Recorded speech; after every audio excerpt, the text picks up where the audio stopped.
ইন্না লিল্লাহি ওয়া ইন্না ইলাইহি রাজিউন।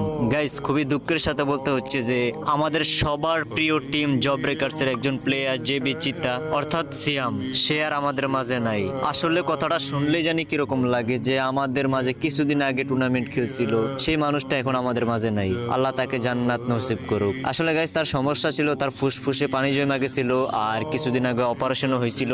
আর অপারেশনের পর সে কিন্তু টুর্নামেন্টও খেলছে, কিন্তু আজ সে আমাদের মাঝে নাই। তো আমরা সবাই তার ফ্যামিলির জন্য দোয়া করি যাতে এই সময়টা তার ফ্যামিলি ধৈর্য ধারণ করতে পারে। আর তার জন্য গাইস সবাই দোয়া করবা, আল্লাহ যেন তাকে জান্নাত নসিব করে। আসলে ভাবতেই অবাক লাগে মানুষের জীবন কতটা অনিশ্চিত। যেই মানুষটা কিছুদিন আগেও আমাদের মাঝে ছিল সেই মানুষটা এখন আমাদের মাঝে নাই। তো যাই হোক গাইস, আমি এই খবরটা কিছুক্ষণ আগেই জানতে পারলাম, তো যাই নাই তোমাদের সবাইরে জানিয়ে দিলাম। আসলে এই সময়টা এখন কারে কি বইলা সান্ত্বনা দিব বুঝতে পারতেছি না, মুখের ভাষাই পুরো হারিয়ে ফেলছি। তো সবাই একটু তার জন্য দোয়া করবা।